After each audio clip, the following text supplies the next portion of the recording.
All right. This is part 15 of our series on the first chapter of Sanhedrin.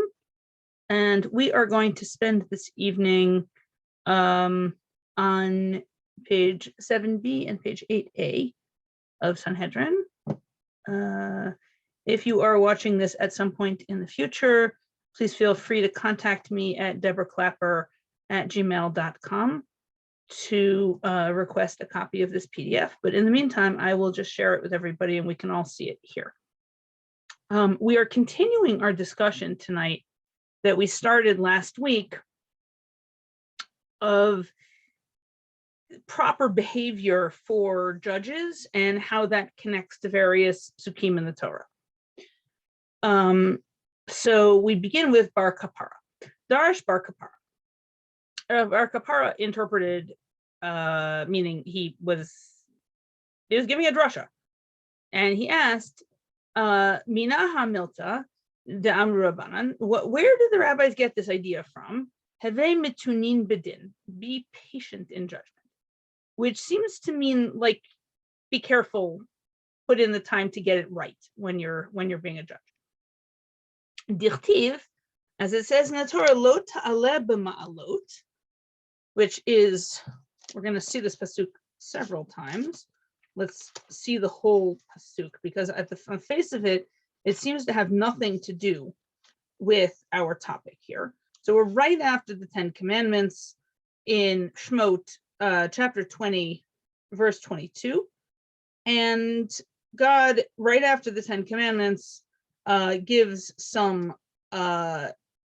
instructions about how to build an altar. He says, build me an altar out of dirt. And then in our verse, he says, but if you're going to make me a stone altar, lo tivna ten gazit, don't build it from cut stone. Because you lifted up your sword against the stone and you ruined it. Lo ta'alev ma'alot al mizbechi, don't go up on steps on my altar.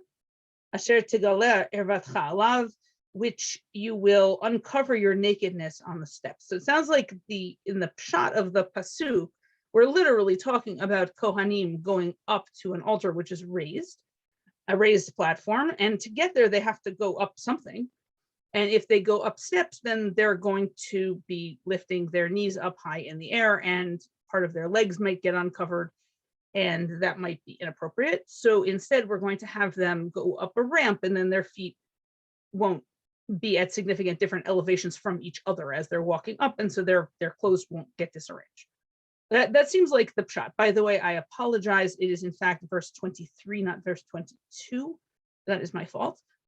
In any case, we are clearly not taking it that have anything to do with an actual altar here. The next pasuk, which is in our arrangement of chapters, but the chapters are post-date the Gemara, so the Gemara didn't know anything about that.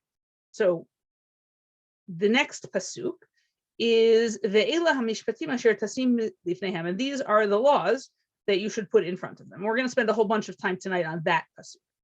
So the Bar Kapara is saying that I have the last thing the Torah says before it tells me that we're supposed to have laws is that you shouldn't jump levels, right? You should go slowly and gradually when you're going up on a ramp instead of on stairs. And so he is taking this metaphorically into the judgment department as well, and saying that you have to go slowly, analog, not digital, and make sure that you don't skip anything along the way. Deborah? Yes. So when yes, sorry to be literal, but lo ta'aleh b'ma'alot isn't saying go slowly. It's saying go gradually. You can go gradually and quickly as long as you go through all of the steps. You can run up a ramp and you still won't have gone in a zigzag. Oh, okay. So what is it? how is the Torah recommending that the Kohen go up the altar? Oh, there's a ramp. Right. Okay. Okay, and the altar in the Mishkan that the Torah prescribes is not hugely high. I think there's a machloket, and it's somewhere between, I don't know, 6 and 10 feet off the ground or something. The Mizbeach in the Beit HaMikdash is something like 30 feet off the ground. It's huge. So that's quite the ramp. Right. Right. Okay. And it didn't have a railing either. So, and isn't that the one where there are stories that the Kohanim would push each other off in running to get up or something like that? yeah, in the Mishnah in Yoma, Right. when they're describing the different ways that they would lottery off or otherwise assign the different jobs for the day, some of them used to be assigned by having the younger Kohanim have a foot race up the ramp. But someone got pushed off and broke their arm. And after that, they started using the lottery for that too. Right. Right. Okay. I would say it's a miracle he didn't die. There's also a case in which somebody gets knifed during one of these races. And in the Mishnah and Yoma, that's even more disturbing. But that's not a mistake. That one sounds like it was on purpose. Whoa. Yeah. And in all of its horribleness, the father of the dying Kohen says, "Quick, get him out of here before he makes anything tameh. He's still breathing." Oh my goodness. Yeah. That's in the Mishnah? I It's don't remember learning Gemara that. in Yoma. I think the Gemara in Yoma is quoting it from a Mishnah somewhere else, but at the moment I can't remember where. But it's brought in the Gemara sort of as a demonstration of the idea that Kohanim have a different I don't know what else to call it, a different value system than the rest of us. Ethic. And sometimes we need to manipulate them into making the decisions we want them to make. Right. Okay. Yeah, I mean, I think it's meant to be horrible. And I don't think anyone was suggesting it's a good idea.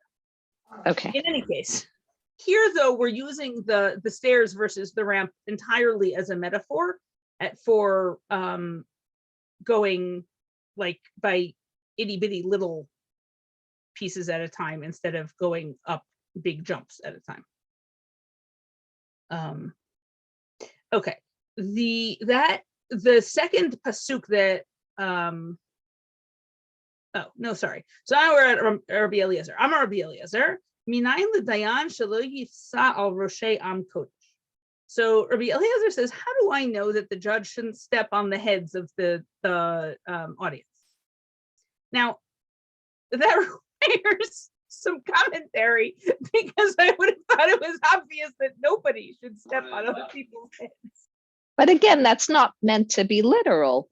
I don't know what's he referring to. So Rashi says that it's because the teacher sits in a chair, but the audience usually sits on the floor. Oh, I see. And it's about being careful not to appear like you're stepping on or about to step on any of the audience members. Like even not like walking between them, so it looks to other people like you're stepping on. Even if you're being careful that you're actually not stepping on anybody, you also have to, not look like you're crowd surfing. Okay. Whatever. Like, I don't think it was that much like a mosh pit, but to the extent that it was, we don't want it to look like you're on top of the students. Right.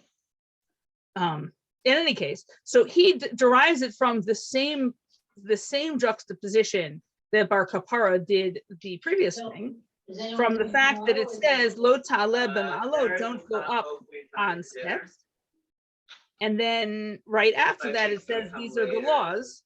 So if you're doing the laws, then you shouldn't be stepping on things. Which now we've gone even more metaphorical than we were. Or less, I guess, depending on which part of the metaphor. Okay, so now we're going to go to the next part of Mindy, can you mute? Oh, Mindy, sorry. thank you. Okay, so we're going to we talked about the juxtaposition of the stairs in Pasuk Kav Gimel and the Mishpatim in Pasuk Aleph, but now we're moving to the second half of Pasuk Aleph, because Pasuk Aleph was of chapter 21 was, these are the laws which you will put in front of them.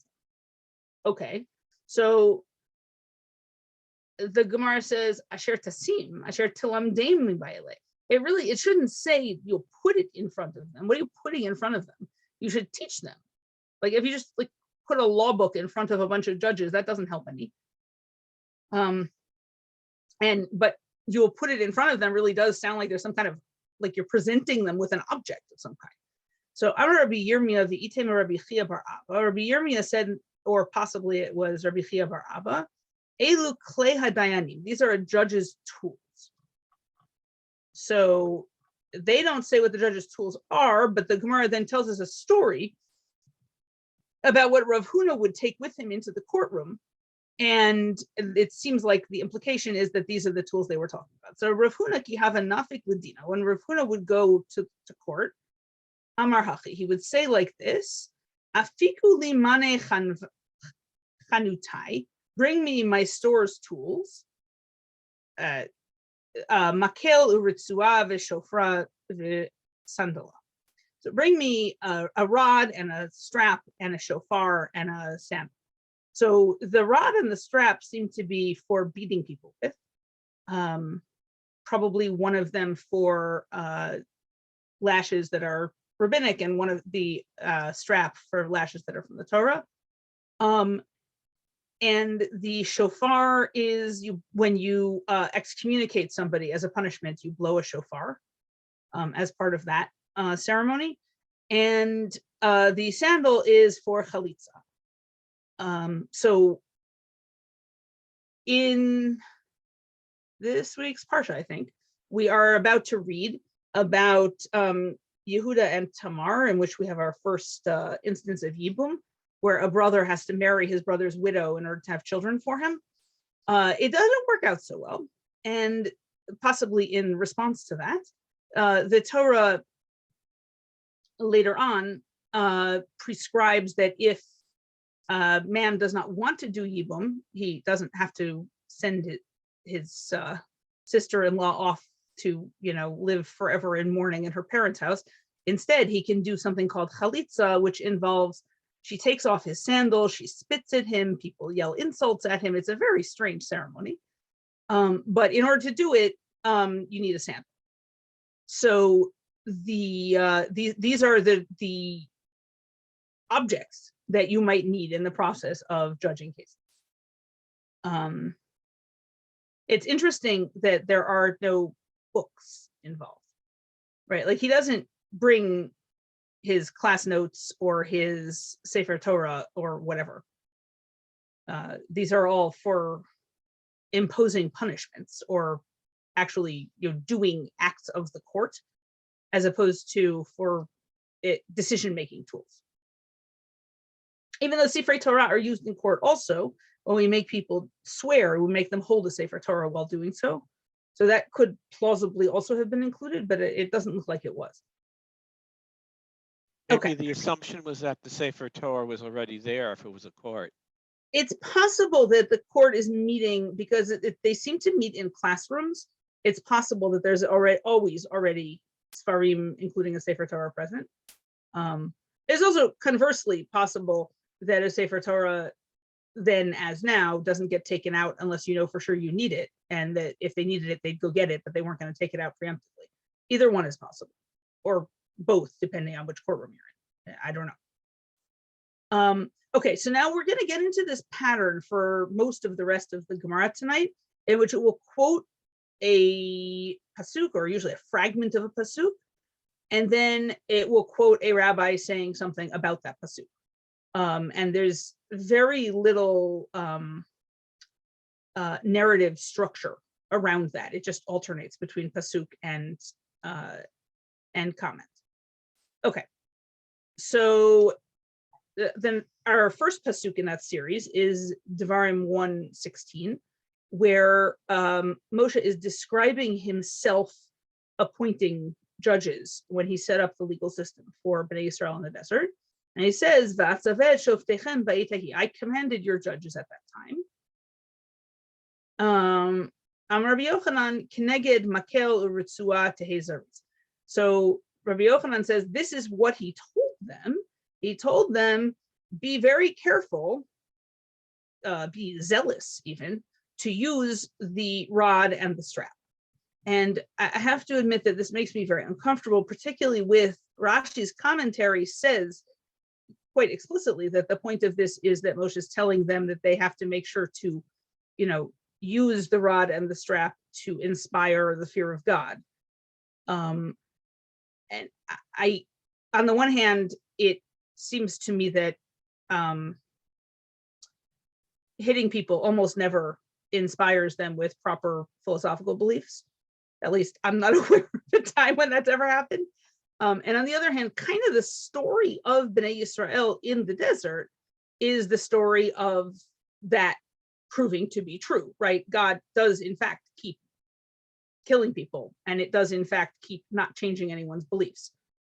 So this would fit the pattern, but it does make me uncomfortable. Okay, then the next bit is the next part of the same pasuk, I believe. Shamoa ben achichem ushvatetam. And this seems to be the actual text in the Torah of what Moshe said to them. Listen between your brothers and judge, ushvatetem tzedek, and judge them justly. So the question is, why are they listening between their brothers? Why is that a useful way to describe the situation? So Rabbi Chanina says, Azhara lebeitin shelo yishma divrei baldin kodem sheyavo baldin chaver. So Rabbi Chanina says that when we say listen between your brothers, that means you can't listen to one litigant before the other litigant gets there, because you have to be between the two litigants when you're listening to them. You can't do that if only one of them is there. Ve'azhara lebaldin shelo yatim devarav ledayan kodem sheyavo baldin chavero. On the other hand, it's also a commandment to the litigant that he shouldn't try to explain himself or explain his words to the judge before the other litigant arrives. Right. So this conversation between the litigant and the judge in the absence of the other litigant is improper, and it's improper from both sides. And the first one is obvious just in the original reading of the pasuk. Listen between your brothers, addressed to the judges. But in order to get the second one, Rabbi Chanina has to say, Kari beinami shama bein achifem.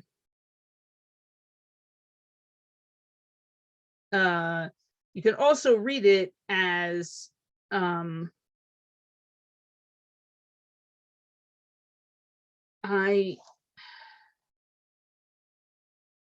don't think it's Shema. I think it's Shamea ben Achichem. Somehow he's reading this as a causative. Only make yourself heard when the other brothers are there. And I don't think my translation here is correct. In any case, he's playing with the vowels in order to get it to address both the litigant and the judge. Rav Kahana Amar Mehach. Rav Kahana said, I like your idea, but I get it from somewhere else. And we are going back now to Sefer Shmot to instructions to, well, let's read the whole pasuk because it's we're in chapter 23, verse 1 in Sefer Shmot. There we are. And this section seems to be addressed to either witnesses or judges. We have quoted it before. Verse 2 of this chapter is the verse that we quoted several classes ago to prove that we vote like with the majority, because it's the one that says don't follow a majority to do evil. And we said, well, okay, that must imply that you do follow a majority if it's to do good.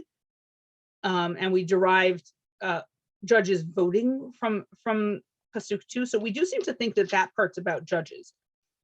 Verse 1 may be about witnesses rather than judges. Lo tisa shem hashav, don't lift a, and I'm leaving that vague and strange, don't lift a false message, false narrative. Al tashet yadcha im rashan, don't put your hand with a bad person, liot ed Hamas, to be a false witness. Now, probably if all three of those clauses are connected, the whole thing is a description of how not to be a false witness when you're enticed to be a false witness by somebody else who says, come lie with me, and lie, like tell an untruth with me in court, and will, get somebody convicted or lose money or whatever together by telling this falsehood. But Rav Kahana is reading it here as that at least the first clause is about the judges, not about the witnesses. And he is reading don't lift a false report as don't accept a false report. From the judge's perspective. And also, he says, also it's lo tasi, now putting it in the he field, don't cause a false report to be accepted. So, but he's reading it about the judge and the litigant and not the witness. Either way, it seems to be the either way that everyone is agreeing that for a litigant to try to tilt the scales of justice is actually just as inappropriate as for the judge to try to tilt the scales of justice, which is not necessarily the attitude of the American legal system. Okay. Now we're back in Devarim, back in that same pasuk 116. Ushvatetem tzedek, you will judge justly. This is like the very end of the phrase that we quoted the last time we quoted it. Amar Reish Lakish, tzedeket hadin. Reish Lakish says, get the judgment right. Ve'achar kach chatchehu, and then decide or implement it. Don't announce the judgment until you've already gotten it right. Okay. The next bit of the same pasuk, bein ish uvein achiv uvein gero.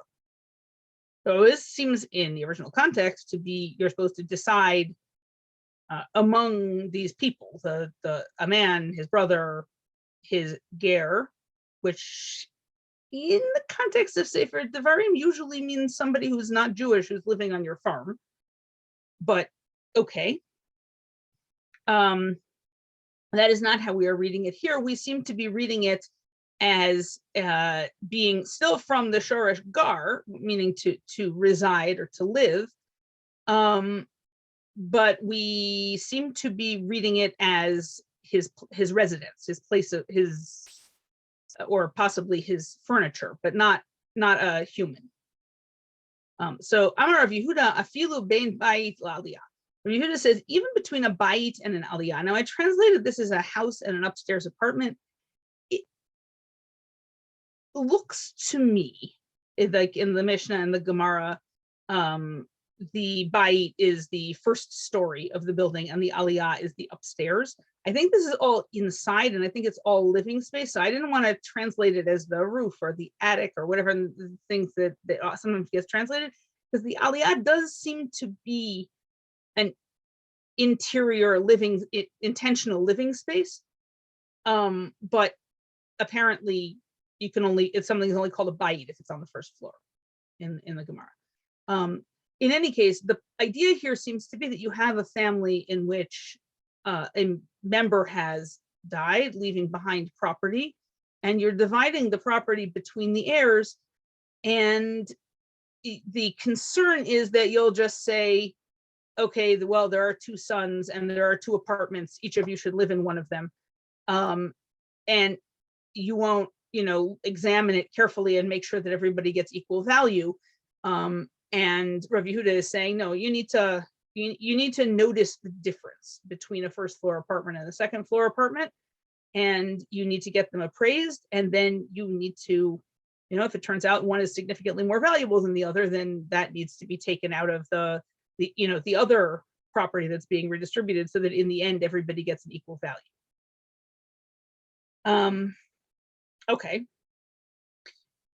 And also on Uvein Gero, also Rav Yehuda, he says, Afilu ben tanur lekirayim. You even have to distinguish between a tanur and a kirayim. A tanur is a big round oven of the kind that you would normally have outdoors. It's not really an indoor thing. It's huge. And a kirayim, which is also an oven, but it's I don't know, about the size of a big shoebox. It's not it's an indoor portable object. And again, the idea seems to be that you shouldn't just give everybody one thing and assume that they're all the same. You need to get everything appraised and make sure that everybody actually gets the same value of stuff in the inheritance, or I guess any other division of property. Okay, now we're moving to the next pasuk. Lo takiru panim b'mishpat. Do not recognize faces in judgment. And I left this, usually this gets translated a little bit idiomatically as don't give preference in judgment or whatever, but I think the original wording is important. The idea seems to be that in the original pasuk that you're supposed to pretend that you don't recognize any of the people in the courtroom and treat them all as if you equally don't know any of them. And Rabbi Yehuda says, Lo takirehu, don't recognize the person. And Rashi says this is your friend that you shouldn't recognize. And Rabbi Elazar says, Lo tinakrehu, sorry, don't treat him as an outsider, that'll work. And Rashi says this is somebody you don't like. These don't have to be in disagreement with each other, but it seems like you shouldn't either recognize or refuse to recognize either one people. In order to be fair, you need to have whatever relationships you had with people, positive or negative, not come into the courtroom with you, which is how we get to the following story. Ushpizchene,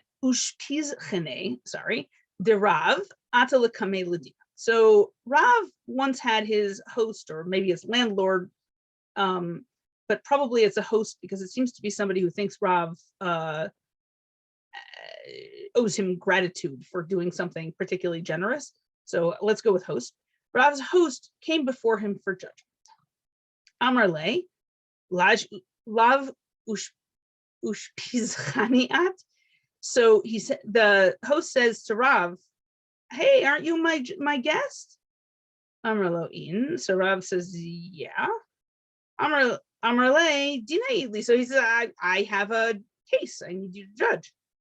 Amar le psilna lachdina. He says, I can't judge your case. Rav recuses himself.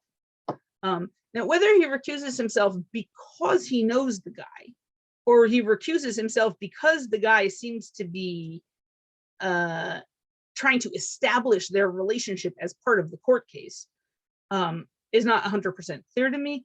It does seem like this host is trying to bring his relationship with Rav inappropriately into the case, because it seems like he continues to do that even after Rav recuses himself. But it might be that Rav ought to recuse himself anyway, even if the host didn't do anything wrong. So that's a little bit hard to know from this story, because it doesn't deal with it. So Amrle Rav le Rav Kahana. So Rav turns to Rav Kahana and he says, "Poke daine, go judge him. You take over." Chazye dehava kagayis.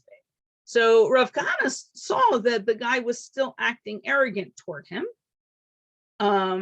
It seems like he still expected special treatment, even from Rav Kahana, also because he had done a favor for Rav. Amarle eat tzaita tzaita. So he says to him, if you're going to obey, you need to obey. Ve'ilo, and if you're not going to, in which case I guess you need to obey whether or not I do what you want. Ve'ilo, and if you're not going to submit yourself to my authority, then mafkina lach Rav me'oncha.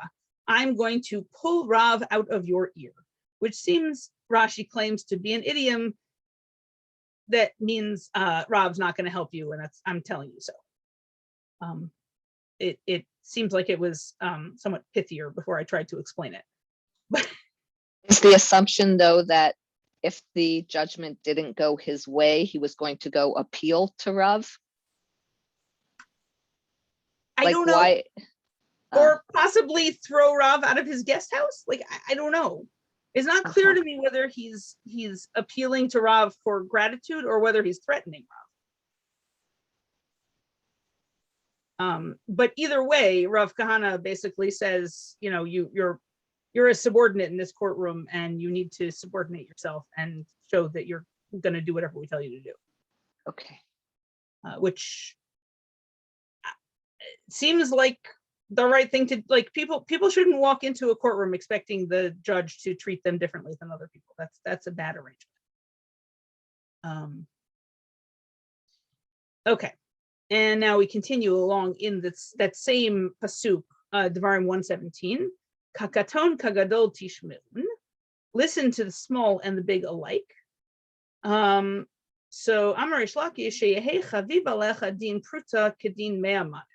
So Reish Lakish, I don't think this is instead of important people and unimportant people. I think it's just obvious to the Gemara that we said that already. So Reish Lakish is adding on to that it should be as important to you to judge a case about a penny as it is about a case about 100 maneh. Maneh is 100 zuz. So as my nephew would say, the maneh is 50 baby goats. So I guess this is add 2 more zeros, 5,000 baby goats. But whatever, it's 100 maneh is a large amount of money. A pruta is a very minimal amount of money.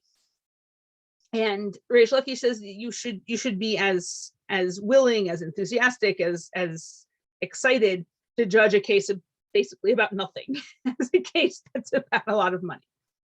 So the Gemara says, "Lamai hilchata." So what? Ilema liyune be lemifseke pshita. If you're saying that we ought to investigate it and decide the case, that's obvious. Now you might actually not think that's obvious. We live right now here in a country in which we have a separate court system, called small claims court, for cases that are worth considerably more rather than a pruta. And so, we absolutely do live in a system in which the legal system itself considers cases of different amounts of importance depending on how much money is involved. But it seems that to the Gemara, it was totally obvious that the amount of money involved in the case should not affect the willingness or alacrity with which the judge investigates and decides the case. So what are we talking about? Ela la'agdume. You might have thought that if you had a case that was not worth very much money and a case that's worth a lot of money comes into your courtroom, that you should judge the case about the large amount of money first, because the people who have more at stake shouldn't have to, lose the access to their money for so long. But it's telling us not to do that. You can't rearrange the order of your caseload because of the amount of money involved, and it's supposed to be judged on a first come first served basis. Okay, the next bit of this pasuk is lo taguru mipnei ish. Don't tremble before anybody. And Rabbi Hanan here is in parentheses because he's missing from some manuscripts. I think the reason why it's ambiguous whether he belongs here is because we actually quoted this Rabbi Hanan about this pasuk, I think about 3 classes ago. And it may be that it either does or doesn't belong here because it was already there. In any case, Amar Rabbi Hanan, al tachnis devarecha mipnei ish. Don't hold in your words. Don't keep your words inside because of a person. And over the last time we quoted this, we said that was not actually about the litigants at all. That's about being worried as a judge on the panel to express an opinion because your teacher is also on the panel and you're afraid of him. And Rabbi Hanan was saying you can't do that. You have to give your honest opinion regardless of who else is on the panel.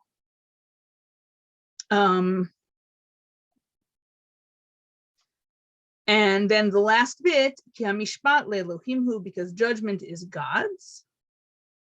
Rabbi Chama, Rabbi Chanina. So Rabbi Chama says in the name of Rabbi Chanina, Amar Kadosh Baruch, God said, Lo dayan l'rishayim shenot lim mizeh mamon v'notnin l'zeh shelo kedin. Isn't it enough for the evil that they take stuff from one person and give it to somebody else illegally? Ela shematrichin oti l'hachzir mamon l'ba'alav, but they make me, God Himself, take the trouble to return property to its owner. Right? That's the, which is odd because it doesn't cost God anything to do things. God is all powerful. But okay. But the Rabbi Chama in the name of Rabbi Chanina is saying that what it means that judgment is God's is that even if things get judged wrong, ultimately in the end, God will put it right. God might be angry at the judge who got it wrong, so that God then had to fix it. But ultimately, so you might have read, don't tremble before a person because judgment is God's, as you got to get this right because this is, God's mission for you. But we see Rabbi Chanina seems to be reading it the other way. You need to get it right because otherwise God will get it right for you and He'll be annoyed at you. Which is not the theology of God's all-powerfulness that we usually work. But it does go nicely with the words. In any case, okay, so that is what I have for you guys tonight. Are there questions?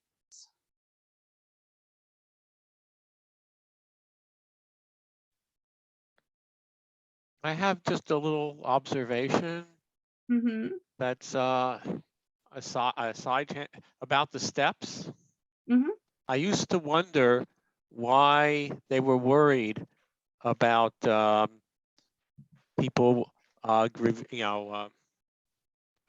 people too much showing when you went up a step. And then a few years ago, we were at the Colosseum in Rome, and where they have the original steps.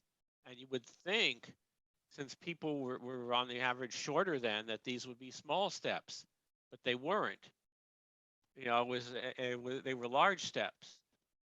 So they were, if you were wearing a tunic or something like that, then it would be a problem. So yeah, the Kohanim are wearing pants under their tunic. The michnasayim of the Kohanim are, I would say, countercultural and very early. Pants aren't really a thing yet then. Also because of this concern for modesty. But yeah, we seem to be going, and this is, I believe, my husband's chidush, we seem to be going to great lengths to demonstrate that although we do have animal sacrifice, the orgiastic part of physical worship that the other Middle Eastern religions may have subscribed to was not what we were doing.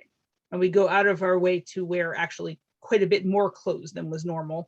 And then, as you say, not walk up these big steps in order to, in the same way as, we take our objection to human sacrifice all the way to not using iron tools on the pieces of the altar, which doesn't actually seem like it's that closely related to human sacrifice. But there's symbolic aspects of the Mizbeach that are in opposition to the bits of the other local religions that we didn't approve of. Thought the prohibition for iron tools was that iron was, the smelting of iron was created to make weapons originally, more than anything else. And this is a rejection of using military technology to make Okay. sacred So, things. so for two things. First of all, the pasuk that we saw tonight doesn't actually specify what iron was what metal, sorry, was used to cut the stone. In fact, it doesn't even specify how the stone was cut, just that it's cut. And you can't use it because you lifted your sword against it. Now there, I guess you implies metal, but it was my understanding that at the time of Matan Torah, we're still in the Bronze Age. The Iron Age doesn't start until a few hundred years later. In any case, whatever. Yes, you're right that it's because of an association between metal and military technology.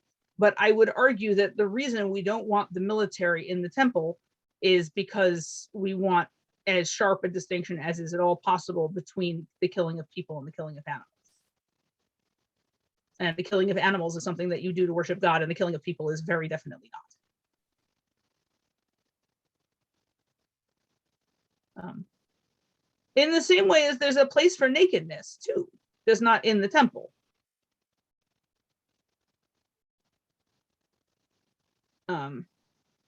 And keeping in mind that the Torah is also very concerned about other local Middle Eastern religions in which there are temple prostitutes, and sleeping with them is part of the worship. So, and I think that of both genders. So the idea of keeping the priests very modestly dressed as a response to that is, I think, not totally crazy. You bring up, well, this line of thought brings up one of my pet concerns, which is Kiddush Levana, which is a celebration of the moon when you're in surrounded by cultures that worship it. Yeah, so this is not, it's been, people have been expressing concern about this for a very long time. I don't have anything new to add, just to say that it's an old thing. And that it may be that sometimes you can say we don't want anything to do with that, and sometimes instead what you have to say is we're going to show you how we do it right, and that there's a judgment call about when to do which one. We also have a winter holiday that involves lighting lamps outside. We're starting it next week, and that too is something that we share with many other cultures that live in places where it gets dark in the winter. But on that one, we seem to have decided to do us, but connected to the way other people do them, as opposed to saying no.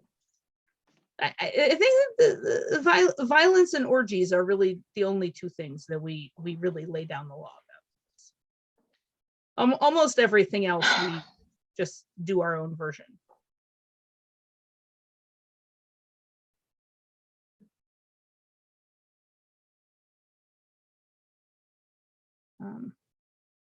But it's worth remembering, in the event that it's ever handy in a conversation with somebody who disagrees with you, that the only people the Torah ever expresses concern about the physical modesty of are male.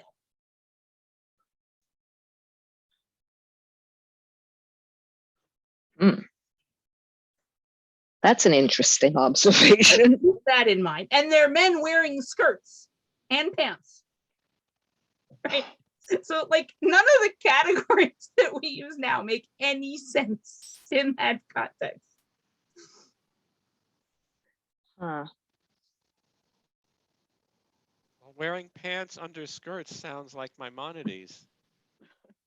Well, both the pants and the skirts are fairly short, but okay. On the other hand, if the Maimonides girls had to stand ankle deep in blood without getting their clothes dirty all the time, they too might wear shorter pants and skirts.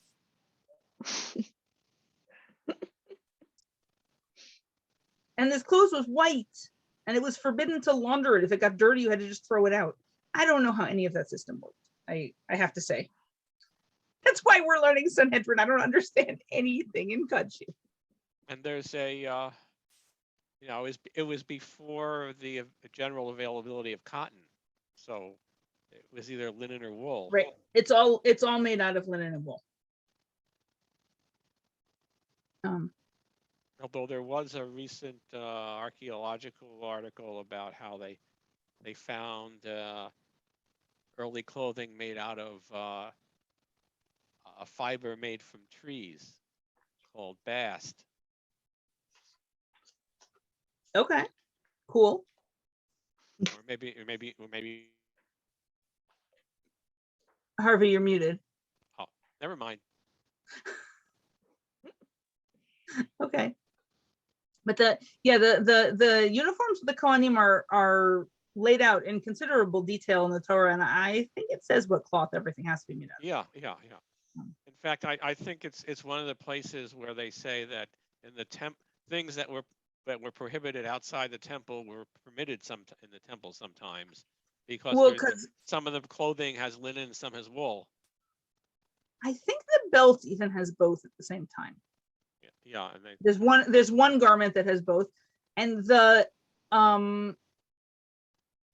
only outside the temple, the only place you can have shatnez is in tzitzit. It seems like shatnez may be forbidden because it's a temple related thing rather than because it's bad.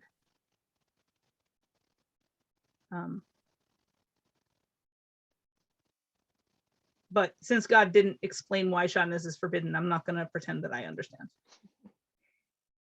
Anyway, I would like to skip next week's class because I'm going to be away for most of the weekend and not in a place where I can do preparing. Is that okay with everybody? fine with us. That's fine with me. I'm going to be away also, including Monday night. We're only returning Tuesday, so that would be good for me. Okay, so Thank you. I'll tell Sandy to announce that, and I will see you guys in 2 weeks. Happy Terrific. Hanukkah. Happy Hanukkah. Hanukkah. Thank you so Enjoy. much.